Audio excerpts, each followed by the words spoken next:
চারপাশে শুধু budget budget আর budget, কিন্তু আমরা কি জানি বাংলাদেশের জাতীয় বাজেটের ইতিহাস শুরু হয়েছিল কবে এবং কিভাবে? চলুন জেনে নিই স্ট্রিম এক্সপ্লেনারে। বাংলাদেশে জাতীয় বাজেটের ইতিহাস শুরু হয়েছিল 1971 সালের পর এক কঠিন বাস্তবতার মধ্য দিয়ে। মুক্তিযুদ্ধের পর সদ্য স্বাধীন যুদ্ধ বিধ্বস্ত দেশটিতে ছিল ধ্বংসপ্রাপ্ত অবকাঠামো, ভেঙে পড়া অর্থনীতি, খাদ্য সংকট এবং সীমিত রাজস্ব আয়। এই বাস্তবতায় দাঁড়িয়ে রাষ্ট্র পরিচালনা ও পুনর্গঠনের জন্য প্রয়োজন ছিল একটি সুস্পষ্ট অর্থনৈতিক পরিকল্পনার। সেই প্রয়োজন থেকে 1972 সালের 30 জুন স্বাধীন বাংলাদেশের প্রথম জাতীয় বাজেট উপস্থাপন করেন দেশের প্রথম অর্থমন্ত্রী তাজউদ্দিন আহমেদ। স্বাধীনতার পর এটি ছিল বাংলাদেশের প্রথম আনুষ্ঠানিক জাতীয় বাজেট। তাজউদ্দিন আহমেদ এই দিনে দুটি অর্থ বছরের বাজেট উপস্থাপন করেছিলেন।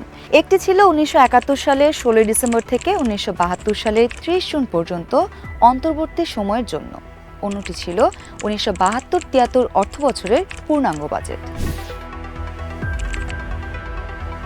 1971 সালে মুক্তিযুদ্ধের পর বাংলাদেশের অর্থনীতি প্রায় পুরোপুরি বিধ্বস্ত হয়ে পড়েছিল।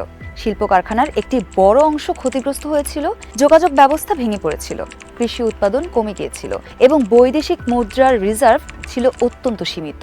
এমন পরিস্থিতিতে সরকারের প্রধান লক্ষ্য ছিল পুনর্গঠন ও পুনর্বাসন। প্রথম বাজেট তাই কেবল আয় ব্যয়ের হিসাব ছিল না, এটি ছিল নতুন রাষ্ট্রের অর্থনীতি পুনরুদ্ধারের রূপরেখা। বাজেট প্রণয়নের মধ্য দিয়ে একই সঙ্গে সরকারকে পুনর্গঠন, খাদ্য নিরাপত্তা নিশ্চিত করা, প্রশাসনিক কাঠামো গড়ে তোলা এবং উন্নয়ন কর্মকাণ্ড শুরু করার মতো কঠিন দায়িত্ব পালন করতে হয়েছিল। স্বাধীন বাংলাদেশের প্রথম বাজেটের আকার ছিল 786 কোটি টাকা। বর্তমান সময়ের বাজেটের সঙ্গে তুলনা করলে এই অঙ্ক খুবই ছোট মনে হতে পারে, কিন্তু 1972 সালে বাংলাদেশের অর্থনৈতিক বাস্তবতায় এটি ছিল অত্যন্ত গুরুত্বপূর্ণ এবং উচ্চাভিলাষী একটি পরিকল্পনা। এই বাজেটের মাধ্যমে রাষ্ট্রের প্রশাসনিক ব্যয়, পুনর্বাসন কর্মসূচি, কৃষি পুনরুদ্ধার, শিল্পখাত পুনর্গঠন এবং অবকাঠামো উন্নয়নের ভিত্তি স্থাপন করা হয়েছিল। বিদেশি সাহায্য ও অনুদানের ওপরও তখন উল্লেখযোগ্য নির্ভরতা ছিল। অর্থনীতিবিদদের মতে স্বাধীন বাংলাদেশের প্রথম বাজেটকে শুধু একটি আর্থিক দলিল হিসেবে দেখলে ভুল হবে। এটি ছিল একটি নতুন রাষ্ট্রের অর্থনীতির আত্মপ্রকাশ। যুদ্ধের ধ্বংসস্তূপ থেকে উঠে দাঁড়ানোর জন্য সরকার কিভাবে সম্পদ সংগ্রহ করবে, কোথায় ব্যয় করবে এবং ভবিষ্যৎ উন্নয়নের ভিত্তি কী হবে, সেই দিক নির্দেশনা এতে উঠে এসেছিল।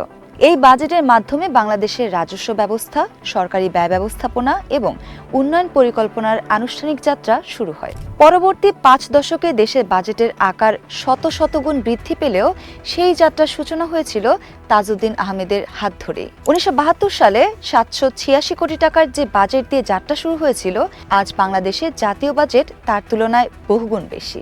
অর্থনীতির আকার, রাজস্ব সংগ্রহ, রপ্তানি আয়, বৈদেশিক বাণিজ্য এবং উন্নয়ন ব্যয়ের ক্ষেত্রে এসেছে ব্যাপক পরিবর্তন। তবে ইতিহাসের পাতায় প্রথম বাজেটের গুরুত্ব আজও অম্লান, কারণ এটি ছিল স্বাধীন রাষ্ট্র হিসেবে বাংলাদেশের অর্থনৈতিক পরিকল্পনার প্রথম আনুষ্ঠানিক ঘোষণা। যুদ্ধ বিধ্বস্ত একটি দেশকে পুনর্গঠনের যে স্বপ্ন নিয়ে তাজউদ্দিন আহমেদ সংসদে দাঁড়িয়েছিলেন, সেই স্বপ্নের ভিত্তিতেই পরবর্তী বাংলাদেশের অর্থনৈতিক যাত্রা শুরু হয়। এমন আরও ইন্টারেস্টিং ফ্যাক্টস জানতে থাকুন ঢাকা স্ট্রিমের সঙ্গে।